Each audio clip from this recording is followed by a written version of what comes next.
Good morning, everyone. Good afternoon, good evening, wherever you are tuning in from around the world.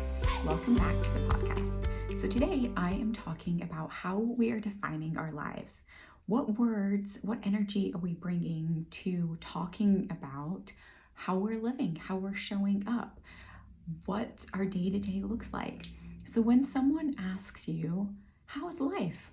How are things? What's going on? What is your immediate gut response? For so many people, it's busy, exhausted, tired, super busy, crazy busy, overwhelmed. There's these words that are just coming from lack so often, and that we are just in this world of go, go, go, go, hurry, hurry, hurry, anxiety, long to-do lists.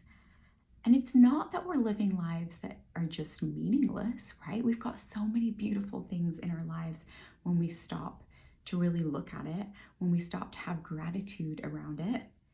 If you think on your day right now, all of the things, it might feel like it's crazy busy, but all of the things that you're going to get to do today, be with your family, go for a run in nature, go to a job where it really lights you up and you enjoy it. Maybe it doesn't light you up and enjoy it, but you can appreciate the stability and the safety that that job brings you. You're going to go home to either your actual house, to an apartment, but somewhere that brings you shelter, comfort, somewhere to rest your head tonight. You're going to make a beautiful meal, and it's going to nourish your body. All of these things can be so abundant. They might feel like you're racing because that is the Western world right now. We're moving towards being more successful and achieving and productive, whatever those words even mean, than ever before. But in the moment of being like, how is life? Your gut reaction for so many people is busy, crazy, busy. And coming from that energy, we can't enjoy life. It's the lack. It's the shoulders down. I just have to get through the to-do list. But when you can stop and really observe, what thoughts are you letting into your head about how you're living? And then what words are coming out of your mouth? You can stop and redesign that. And in the simple moment of being, I was calling it overwhelmed and busy, but you know what? I'm going to substitute those out and say full, rich, meaningful, vibrant.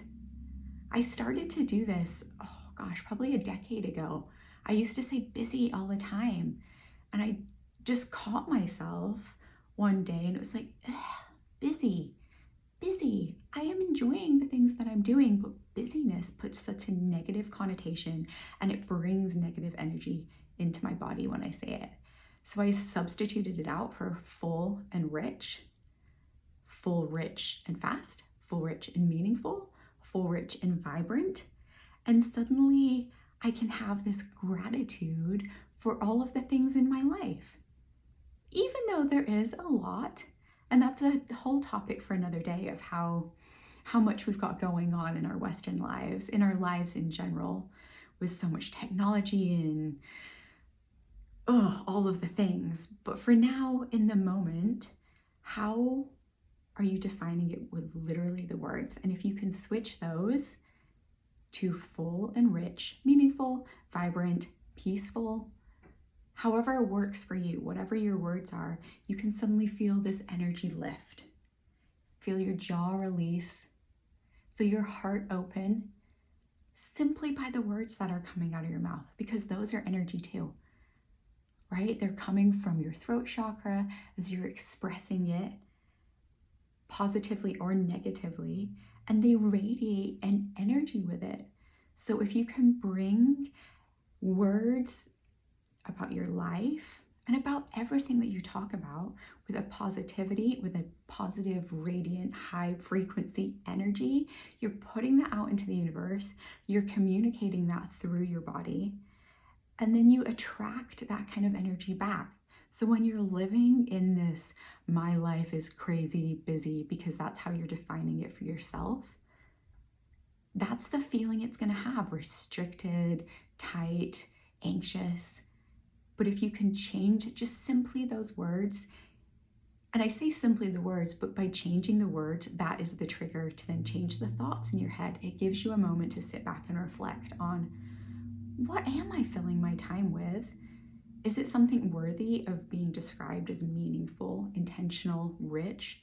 Or do I actually need to pivot them and either redesign those things that are in my life, redesign my thoughts about them? Again, the job one is one that comes up a lot, is I have to go to work. But if you can sit back and be like, well, this job isn't my sole purpose, but it brings money to my family. It lets me feed my family. It lets me feed myself more, as importantly.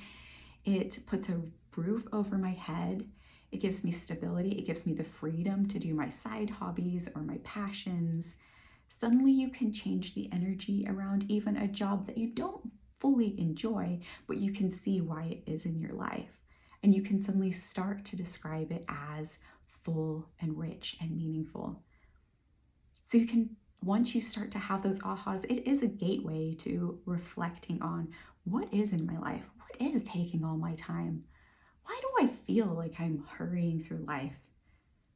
And it slows you down to be intentional and enjoy the moments, to be like, you know what? My life is full, rich, meaningful, vibrant,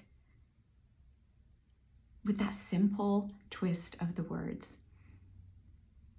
So that's really what I wanted to bring you today. It was a game changer for me when I started to shift my life from crazy busy to full and rich. A game changer. So I'm excited to hear how it shifts for you in your mind and your ability to live with your heart open rather than from your head and feeling like you're just living for the outside world, getting things done, living for other people. Suddenly, I really truly think that you will report back to me, I know you will, that this allows you to connect from your heart, live from the inside out rather than from the outside in. So I'm going to leave you with that today. I hope you have a full, rich, and meaningful weekend. Take care.